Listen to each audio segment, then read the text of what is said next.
This boat came adrift today, so I'm going to go on about the rules of mooring a boat for me. And everyone can have different rules. If you're going to moor tight to a bar, make sure you've got a sausage in there. Otherwise you get hung up on the bar when the level drops, which can happen. Now we're going to look at this. So the first thing, the number one thing, untie your lines from your pins every time you moor, every time you move.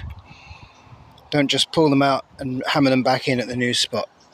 Because number one, they won't be the correct tightness. There's no way you'll get them correct.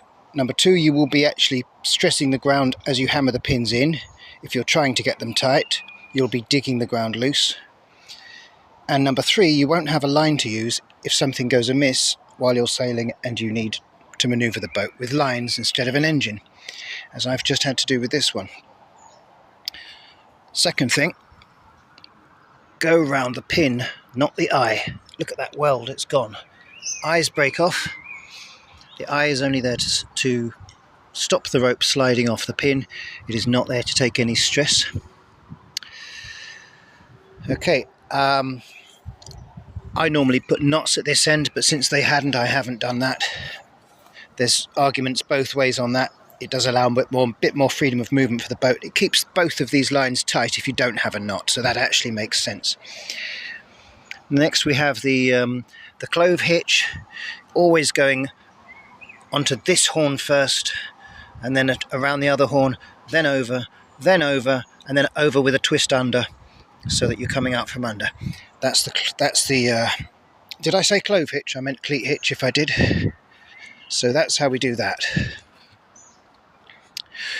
Generally speaking, it's better to tie the flatter end of the boat first, because if you tie this end of the boat too tight, you can pull this curved part and it can actually swing the back out. But I know that, so I did that end first. But if you're not experienced, it's a good idea to go do the flat end or the flatter end of the boat first, the one that's less likely to swing out as you pull the other end tight. Now we've got the same arrangement here. I've had to rethread all of their ropes, but that's fine, because as I said, you should do that anyway when you moor. All ropes should be rethreaded, because apart from anything else, you're checking the condition of the lines. And so we've gone around the body of the pin. I didn't want to put the pin through the eye because I could see that their welds were going already, so I put that pin at a different angle but through the line, just to anchor it. But you don't want that lot to move much as you're hammering it in. The more it moves, the more you're going to weaken the ground. So sometimes, you have to really think about the trajectory of your two pins when you're two pinning it like this. Here I've done a clove hitch 3 times. A clove hitch is not a permanent knot, but it holds under tension, and since we've got tension in the whole system here, that's fine. But I've done it partly to teach them a clove hitch if they really want to learn. So I've done a triple clove hitch there, which is the quickest knot for tying onto something like this. Clove hitch is normally just 2, but I've done 3 for luck. And then here we've done a round turn and 3 half hitches, which would normally be a round turn and 2 half hitches, but actually I do 5, but we've done 3 for them for luck. And that's how you, those are my rules for mooring a boat. I want one more thing. Once you've done the mooring, stow the lines tidily, not like this. If you're in very rough waters, or you've got a lot of people coming past fast, as they have been today, they knocked this one for 6, then I sometimes suggest to people that they and this is quite a controversial idea, but I sometimes suggest to people that they loosely tie their centre line to a 3rd pin. And the reason it's controversial is because, again, if the level drops, that can cause quite severe problems with the boat leaning over. But that's why you do it loosely. It's just about some braces, so that should one end come loose, you've got something. And I don't suggest that normally, but I suggest it like if we've got a boat show on and there's a million boats coming past, or it's a busy Sunday, or whatever it is. Just or if they're leaving the boat for an extended period, like a week or something, certainly put in that 3rd line loosely.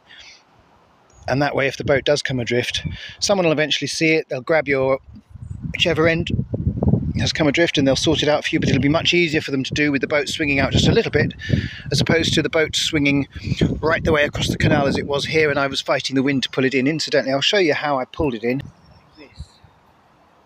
You don't just do this, you have to get this end and lock it on there, and then you've got a nice sort of harness you can lean your hips back into. It actually works really well, that, for pulling the boat back in. So that was something I learned today. This is why sometimes you wake up and you don't actually get started on your day for 45 minutes, because you're dealing with what you saw out the window, which was a boat all the way across the canal.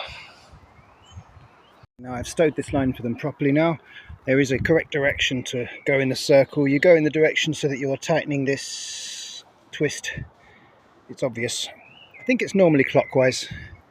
It is with this one. So you stow it like that, so that if someone pulls on that, they're just going to get the whole line in a nice clean way.